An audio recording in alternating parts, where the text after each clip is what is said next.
మరియు ఈ మాటలు దేవుని యథార్థమైన మాటలని నాతో చెప్పాను.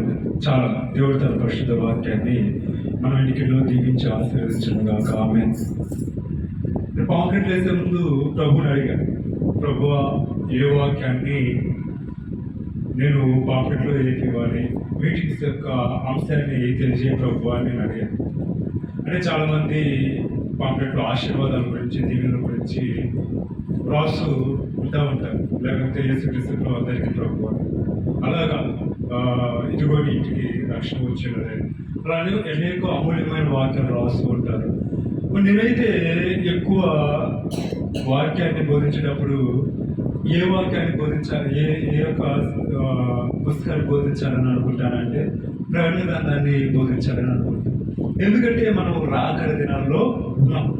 పాత నిబంధన అంతా కూడా ఎప్పుడు జరిగిందంటే యేసుక్రీస్తు పూర్వము 4000 సంవత్సరాల నుండి 4000 సంవత్సరాలు, 3000 సంవత్సరాలు, 2000 సంవత్సరాలు, 1000 సంవత్సరాలు అలాగా జరుగుతూ వచ్చింది.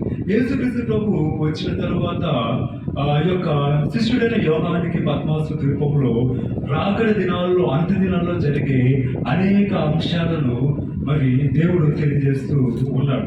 ఆ యొక్క ప్రకటన గ్రంథంలో కూడా చివరికి వచ్చేసరికి అక్కడ రాయబడిన వాక్యం ఏమిటి అంటే, మరియు అతడు నాతో ఇలాగూ చెప్పెను, గొర్రె పిల్ల పెండ్లి విందుకు పిలువబడిన వారు ధన్యులని రాయము. మరియు ఈ మాటలు దేవుని యథార్థమైన మాటలని నాతో చెప్పాను.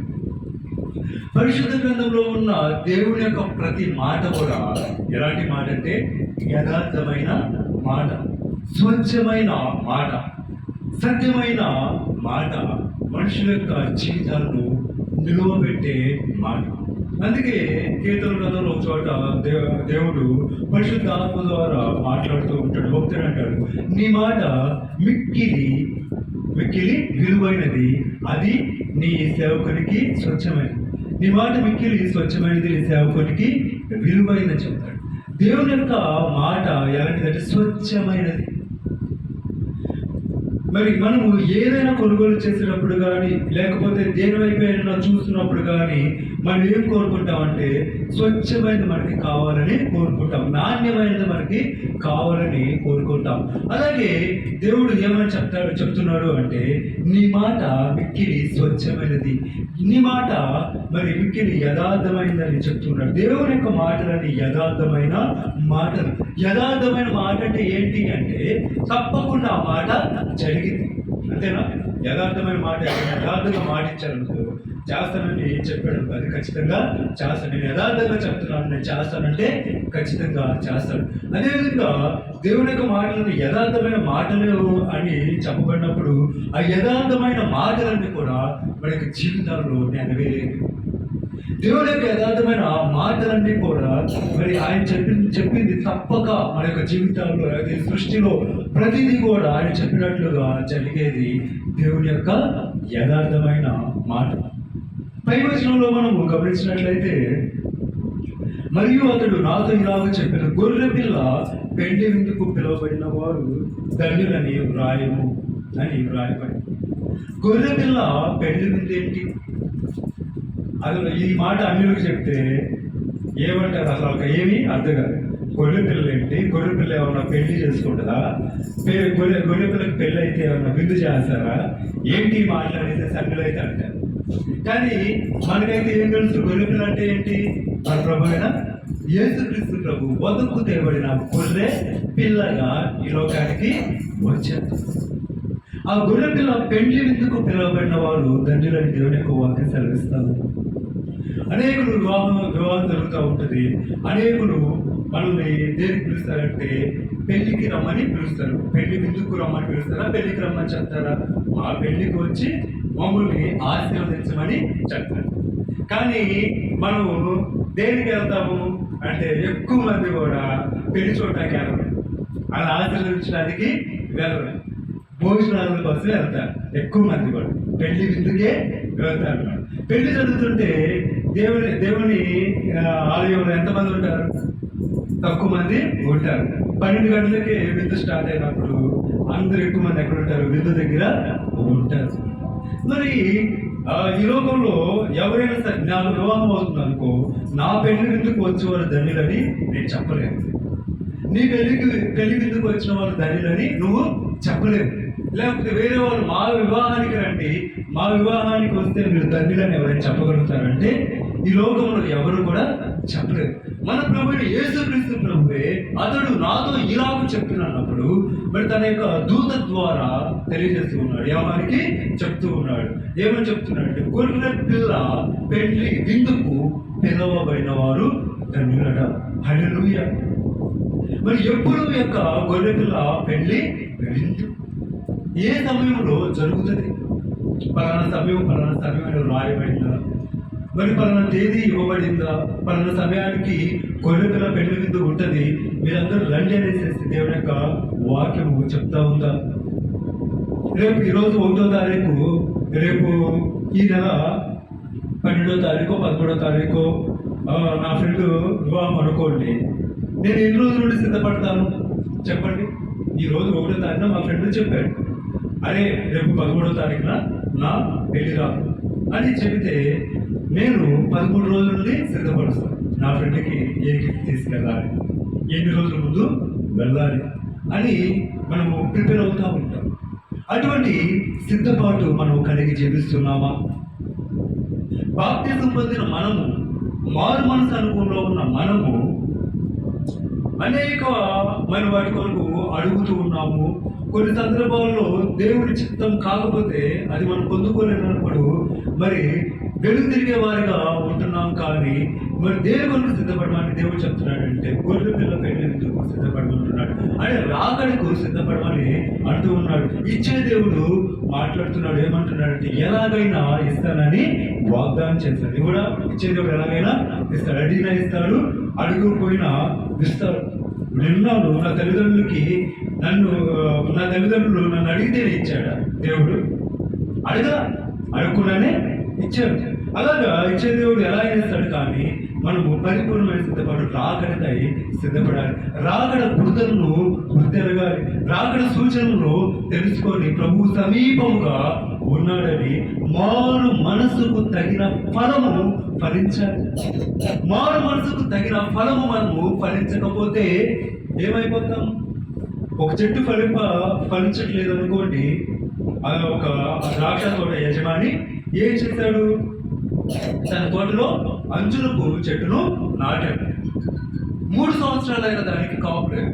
అంజురపు చెట్టుకి ఎంతలో కాపు వస్తుందంటే, మేము అంజురపు చెట్టు చూశారు అక్కడ 30 చెట్ల మధ్య, మీ ఇంట్లో కూడా ఉంది కదా, ఎంతలో వస్తుంది? అది పెట్టిన ఒక 5-6 నెలలకే కాపు వస్తుంది, కాయలు పడిపోతుంది. అంజురపు చెట్టుకి సంవత్సరానికి పడిపోతాయి అన్నమాట. కానీ 3 సంవత్సరాలైన అంజురపు చెట్టుకి కాపు అనేది లేనప్పుడు ఇక యజమాని ఏమనుకుంటున్నాడు? ఇది ఫలించదు. కాబట్టి నేల సారము ద్రాక్ష తోట తీసుకోకుండా మరి నేల సారము ఎందుకు ఈ యొక్క చెట్టు వల్ల వ్యర్థమైపోవాలి? అందుకని దీన్ని నేను కొట్టివేస్తానన్నప్పుడు మరి ఆ యొక్క దాసుడు ఏమంటాడంటే, అయ్యా దీన్ని చుట్టూ నేను త్రవ్వి ఎరువు వేసి నీరు పోసి ఇంకొక సంవత్సరము నేను చూస్తాను. అదేవిధంగా మరి మారు మనసు పొందిన మనము ఫలించాలి.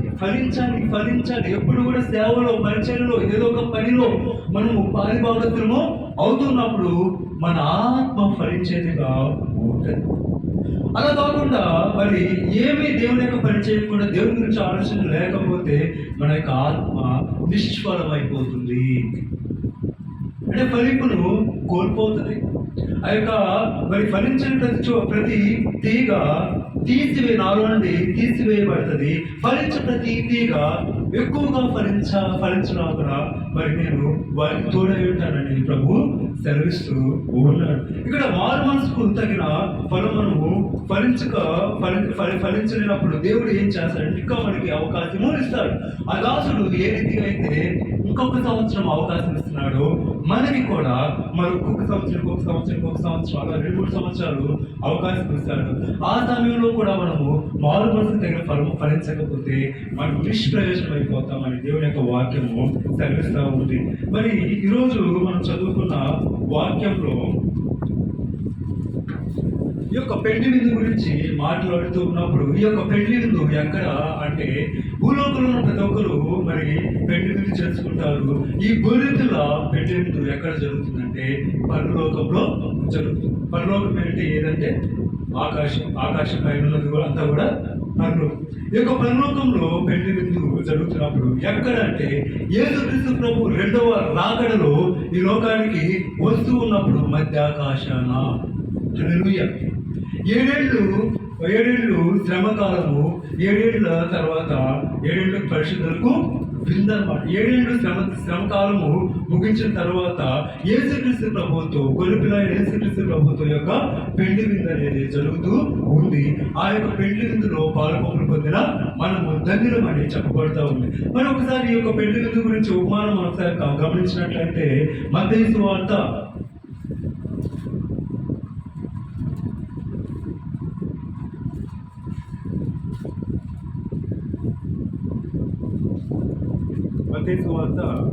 22వ అధ్యాయము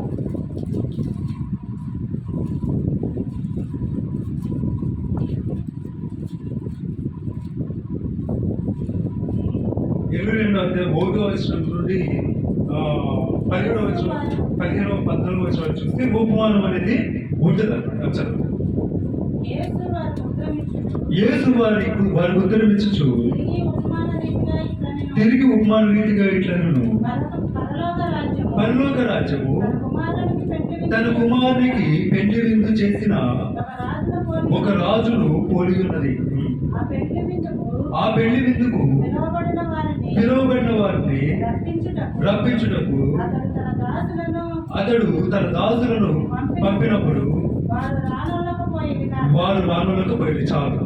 ఈ యొక్క పెళ్లి విందు గురించి దేవుడు ప్రకటన గ్రంథంలో రాయబడిన పెళ్లి విందు గురించి దేవుడు ముందుగానే ఉపమాన రీతిగా తెలియజేస్తూ ఉన్నాడు. పరలోక రాజ్యము ఎలా ఉంది అంటే దేవుడు ఎన్నో ఉపమానాలు చెప్తాడు. పరలోక రాజ్యం ఆవగింజను పోలి ఉన్నదని, పరలోక రాజ్యము మరి మంచి ముత్యములను వెతకు వెళ్ళిన వర్తకుడు పోలి ఉన్నదని, అలా అనేక చెప్తా ఇక్కడ ఏమంటాడంటే పరలోక రాజ్యం ఎలా ఉందంటే తన కుమారునికి పెళ్లి విందు చేసిన ఒక రాజును పోలి ఉంది అని ఇక్కడ దేవుని యొక్క వాక్యం సెలవిస్తూ ఉంది. మరి ఆ పెళ్లి విందుకు పిలువబడిన వారిని రప్పించడం అతడు తన దాసును పంపినప్పుడు వారు రాలేదట. అంటే ఏంటి? బాప్తిజం పొంది రక్షణ మారుమనసు అనుభవం కలిగిన వారు కూడా దేవుడు పిలుస్తూ ఉన్నప్పుడు ఆ పెళ్లి విందులో పాలు పొందడానికి రాలేకపోతూ ఉన్నారు. అలాగా ఉన్నప్పుడు అక్కడ రాజు ఏం చేస్తాడు అంటే రాజు ఏం చేస్తూ ఉంటాడంటే అక్కడ మరి తన దాసులు పంపించి వారందరినీ పిలిచినప్పుడు వారు రకరకాల నెపాలు చెప్తూ ఉంటాడు. అలా చెప్పినప్పుడు మరలా రాజు ఏం చేస్తాడంటే మరి పిలువబడిన వారు ఎవరు కూడా రాలేదు కాబట్టి నువ్వు రాజవీధుల్లోకి వెళ్ళి వారిని పిలవమన్నప్పుడు వారందరూ వచ్చినప్పుడు 11వ వచనంలో ఏమనుంటుంది ఒకసారి చూద్దాం. 11వ వచనం, రాజు కూర్చున్న వారిని చూడ లోపలికి వచ్చి అక్కడ పెళ్లి వస్త్రం ధరించుకున్న చూచి స్నేహితుడా పెళ్లి వస్త్రము లేక ఇక్కడికి ఎలాగూ వచ్చితివని అడుగగా వాడు మౌని అయి ఉంటాడు. చాలు. ఇక్కడ వారందరూ కూడా పిలువబడిన వారందరూ కూడా మరి ఆ యొక్క పెళ్లి విందుకు వచ్చినప్పుడు వారిలో ఒకరిని చూచి వాడి ఏమంటున్నాడంటే నీకు పెళ్లి వస్త్రము ఏది అంటే పెళ్లికి వెళ్ళేటప్పుడు వారందరూ కూడా మనం రకరకాల వస్త్రాలు ధరించుకొని వెళ్తాం కదా. ఇజ్రాయేల్ ఏంటంటే వారికి ఒక ప్రత్యేకమైన ఒక వస్త్రము ఉంటుంది. ఆ వస్త్రాన్ని ధరించుకొని రాలేదు. పెళ్లి వస్త్రము ఏది? గొర్రెపిల్ల పెళ్లి విందుకు మనము పిలువబడినప్పుడు ఆ గొర్రెపిల్ల పెళ్లి విందుకు మనము వెళ్ళాలి అంటే మనకి కూడా ఒక పెళ్లి వస్త్రం అనేది ఉండాలని చెప్పి క్లుప్తంగా చెప్తారు. పెళ్లి వస్త్రం అనేది మనకి ఉండాలని దేవుని యొక్క వాక్యము సెలవిస్తాము. మరి ఆ యొక్క పెళ్లి వస్త్రము ధరించుకున్నప్పుడు మాత్రమే ఆ గొర్రెపిల్ల పెళ్లి విందుకు మనము వెళ్ళగలుగుతాం. మరి ఈ పెళ్లి వస్త్రం ఎటువంటి పెళ్లి వస్త్రాన్ని మనము ధరించుకొని వెళ్ళాలి అంటే మరి ఆ పెళ్లి వస్త్రం ధరించుకోవడానికి మనకి కావాల్సింది ఏంటంటే మొట్టమొదటిగా యెషయా గ్రంథము 61వ అధ్యాయం 10వ వచనం చదవండి. చేస్తాను 2 విషయాలు పోగొట్టండి చేస్తాను. శృంగార పాగా ధరించుకొని నా పెండ్లి కుమారుని రీతిగాను ఆభరణములతో అలంకరించుకున్న పెండ్లి కుమార్తె రీతిగాను ఆయన రక్షణ వస్త్రమును నాకు ధరింపచేస్తున్నాడు. చాలు. ఇక్కడ దేవుడు ఏమైనా సెలవిస్తున్నాడు అంటే ఆయన రక్షణ వస్త్రాన్ని నాకు ధరింపజేసి ఉన్నాడు.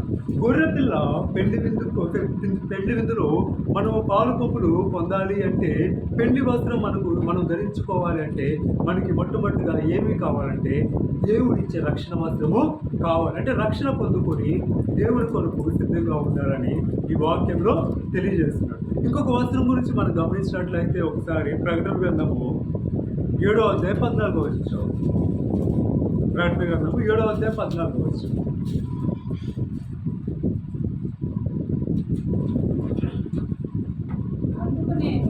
అందుకు నేను అయ్యా అతడు ఇలాగ నాతో చెప్పాను, మీరు మహాశ్రమల నుండి వచ్చిన వారు గొర్రెపిల్ల రక్తంలో తమ వస్త్రములు ఉతుక్కొని వాటిని తెలుగు చేసుకున్నది. అందువలన వారు దేవుని సింహాసనం ఎదుట నుండి రాత్రింబవళ్ళు ఆయన ఆలయంలో ఆయన సేవించుచున్నారు. సింహాసనాసీనుడైన వాడు తానే తన గుడారము వారి మీద కప్పును. ఇక్కడ మళ్ళా రాయబడిన వాక్యం ఏంటి అంటే 7వ అధ్యాయం 13వ వచనంలో పెద్దల్లో ఒకడు తెల్లని వస్త్రములు ధరించుకుని ఉన్న వీరెవరు, వీరు ఎక్కడి నుండి వచ్చిరని నన్ను అడిగినప్పుడు ఆ యొక్క యోహాను అంటున్నాడు, ఏమంటున్నాడంటే అయ్యా నీకే తెలియదు, నాకు తెలియదు అంటున్నాడు. అక్కడ పరలోక రాజ్యంలో మరి కోట్ల మంది భూలోకంలో రక్షింపబడిన వారందరూ కూడా మరి ఖర్జూరపు మట్టలు పట్టుకొని 7వ అధ్యాయము 9వ వచనం. అటు తరువాత నేను చూడగా ఇదిగో ప్రతి జనములో నుండి ప్రతి వంశములో నుండి ప్రజల్లో నుండి ఆయా భాషలు మాట్లాడే వారిలో నుండి వచ్చి ఎవడును లెక్కింపజాలని గొప్ప సమూహము కనబడేను. వారు తెల్లని వస్త్రములు ధరించుకున్న వారే ఖర్జూరపు మట్టలు చేతపట్టుకొని సింహాసనం ఎదుటను గొర్రెపిల్ల ఎదుటను నిలువబడి సింహాసనాసీనుడైన మన దేవునికి గొర్రెపిల్లకును మా రక్షణకై స్తోత్రమని మహాశబ్దంతో ఎలుగెత్తి చెప్పెను. మరి భూలోకంలో వీరందరూ ఎవరు అంటే మరి దేవుని యొక్క రక్షణ పొందుకొని రక్షణ వస్త్రము ధరించుకున్నవారు. ఆ రక్షణ వస్త్రాన్ని ధరించుకున్న వారికి దేవుడు ఏం చేస్తున్నాడంటే పరలోకంలో ఒక తెల్లని వస్త్రాన్ని ధరింపజేస్తూ ఉన్నాడు. అలా వారు ఏం చేస్తున్నారు అంటే రేయింబగళ్ళు కూడా దేవుణ్ణి స్తుతిస్తూ ఉన్నారు. మరి పెళ్లి వస్త్రము మనం ధరించుకొని గొర్రెపిల్ల పెళ్లి విందుకు వెళ్ళాలి అంటే మనకి ఏ వస్త్రం కావాలంటే మొట్టమొదటిగా రక్షణ వస్త్రము కావాలి, తర్వాత తెల్లని వస్త్రము కావాలి. ఈ తెల్లని వస్త్రం ఈ భూలోకంలో మనకి ఎలా వస్తుందంటే గొర్రెపిల్ల రక్తంలో మన పాపాలను మనం ఉతుక్కున్నప్పుడు మనకు వస్త్రాన్ని దేవుడు తెలుపు చేసేవాడిగా ఉంటాడు. ఆ రీతిగా మనం తెల్లని వస్త్రాలు ధరించుకున్న వాడిగా ఉంటామని దేవుని యొక్క వాక్యం సెలవిస్తూ ఉంది. ఇంకొకసారి యెషయా గ్రంథం 61వ అధ్యాయం 3వ వచనం. యెషయా గ్రంథం 61.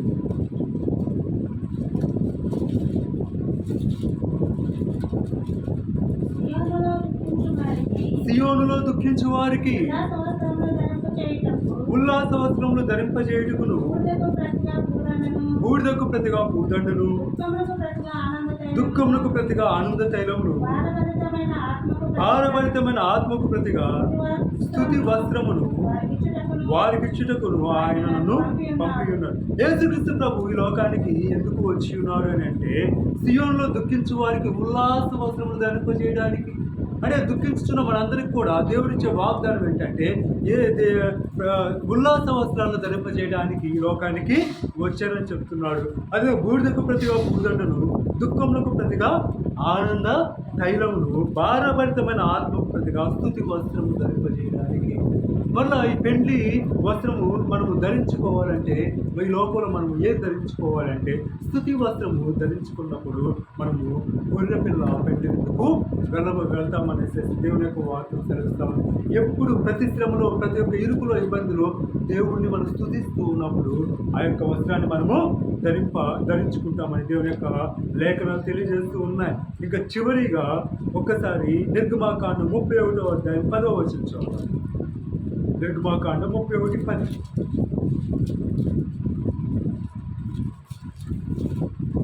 యాజక సేవ చేయనట్లు యాజక సేవ చేయనట్లు సేవా వస్త్రములను ఆ, యాజకుడైన అహరోను యొక్క ఉమ్, ప్రతిష్ఠ వస్త్రములను ఉమ్, ఆయన కుమారుల వస్త్రములను ఉమ్, అభిషేక తైలమును పరిశుద్ధ స్థలము కొరకు పరిమళ ధూప ద్రవ్యములను ఉమ్. నేను నీకు ఆజ్ఞాపించిన ప్రకారముగా వారి సమస్తమును చేయవలెను. చాలు. ఇక్కడ 31:10లో దేవుడు మాట్లాడుతున్నాడు. యాజక సేవ చేయనట్లు సేవా వస్త్రములను యాజకుడైన అహరోను యొక్క ప్రతిష్ఠిత వస్త్రములను అతని కుమారుల వస్త్రములను అంటూ ఉన్నాడు. మరి అక్కడ దేని గురించి మాట్లాడుతున్నా అంటే దేవుడు సేవ వస్త్రాలు ధరించుకొని మనము సేవ చేయాలి. అంటే సేవ చేసేవారి అంటే సేవా వస్త్రాలు ధరించుకోవాలి. అదేవిధంగా ప్రతిష్ఠిత వస్త్రాలు అంటున్నాడు. అదే పరిశుద్ధమైన వస్త్రాలు. గొర్రెపిల్ల పెళ్లి విందులో మనం పాలుపంపులు పొందాలి అంటే పెళ్లి వస్త్రము ధరించుకొని దేవుని యొక్క పెళ్లి విందులో పాలుపంపులు పొందాలి అంటే మనందరం కూడా ఖచ్చితంగా మనకి ఏ వస్త్రాలు ఉండాలంటే పరిశుద్ధమైన వస్త్రాలు ఉండాలని దేవుడు చెప్తున్నాడు. అందుకు పరిశుద్ధమైన వస్త్రాలు కలిగి మనము జీవించినప్పుడు దేవుడు మనకు పెళ్లి వస్త్రాలు ధరింపజేసి ఆయన గొర్రెపిల్ల పెళ్లి విందులో పాలుపంపులు పొందడానికి దేవుడు మన ముందుకు తీసుకొని వెళతాడు. అలాగా మనం చూసినప్పుడు మరి మార్కు సువార్త 14:22లో చూసినట్లయితే భూలోకంలో దేవుడి విందు గురించి మనం చూద్దాం. పరలోకంలో పెళ్లి విందుకు మనం పిలవడాలంటే భూలోకంలో దేవుడి విందును మనము భుజించాలని చెప్తున్నాడు. ఒకసారి మార్కు సువార్త 14:22 మార్కు సువార్త 14:22 వారు భోజనం చేయుచుండగా ఆయన యొక్క రొట్టెను పట్టుకొని ఆశీర్వదించి విరచి వారికిచ్చి, మీరు తీసుకొని తినుడి, ఇది నా శరీరం అనెను. పిమ్మట ఆయన గిన్నె పట్టుకొని కృతజ్ఞతాస్తుతులు చెల్లించి దాన్ని వారికి ఇచ్చెను. వారందరూ దానిలోనిది త్రాగిరి అని చెప్తున్నారు. ఇక్కడ మరి పరలోకంలో పెళ్లి విందులో పాలుపంపులు మనం పొందాలి అంటే భూలోకంలో దేవుని విందు మనం భుజించాలి. భూలోకంలో దేవుని విందు ఏంటంటే భూలోకంలో యేసుక్రీస్తు ప్రభు మన కొరకై మరి చేర్చబడ్డ ఆయన యొక్క శరీరము మనకు ఏమై ఉందంటే మనకు విందై ఉంది. అంటే ప్రభు వల్ల చేస్తున్న మనము ఆయన శరీరమై ఉన్న రొట్టెను తింటున్న మనము ఆయన రక్తమైన ద్రాక్షరసాన్ని పానం చేస్తున్న మనము మనకి ఏంటంటే దేవుని విందుగా ఉంది. ఎవడైతే ఈ యొక్క దేవుని యొక్క విందుని భుజిస్తాడో పరలోకంలో గొర్రెపిల్ల పెళ్లి విందులో పాలుపంపులు పొందుతాడని దేవుని యొక్క వాక్యం తెలుస్తుంది. మరి ఈ యొక్క పరలోకంలో ఆ యొక్క గొర్రెపిల్ల పెళ్లి విందులో పాలుపంపులు పొందాలి అంటే మొట్టమొదటిగా మనం ఏ వస్త్రాలు ధరించుకోవాలి? రక్షణ వస్త్రాలు ధరించుకోవాలి. రెండవదిగా తెల్లని వస్త్రాలు ధరించుకోవాలి. మూడవదిగా స్తుతి వస్త్రాలు ధరించుకోవాలి. నాలుగవదిగా సేవా సంబంధమైన ప్రతిష్ఠిత వస్త్రాలైన పరిశుద్ధ వస్త్రాలు ధరించుకొని దేవుని భోజనము ప్రభువు మనం భుజిస్తూ ఉన్నప్పుడు ఆ గొర్రెపిల్ల ఆ యొక్క పెళ్లి విందులో మనం పాలుపంపులు పొందుతామని దేవుడి పరిశుద్ధ వాక్యము సెలవిస్తూ ఉంది. కాబట్టి ప్రభువా ఈ రోజు నాయన తండ్రి విన్న వాక్యాన్ని బట్టి అయా ఇదిగో ప్రభువా మీరు మాకు అనుగ్రహించే ఆ యొక్క గొర్రెపిల్ల పెళ్లి విందులో మేము పాలుపంపులు పొందుతాం ప్రభువా అని నమ్మకంతో విశ్వాసంతో ప్రభువు రాకడి వరకు నమ్మకంగా ఉండే పరిచారకులుగా ఉండడం పరిశుద్ధ ఆత్మదేవుడు యొక్క వాక్య భాగాల ద్వారా మనం సిద్ధపరిచి మన ముందుకి నడిపించును గాక. ఆమేన్.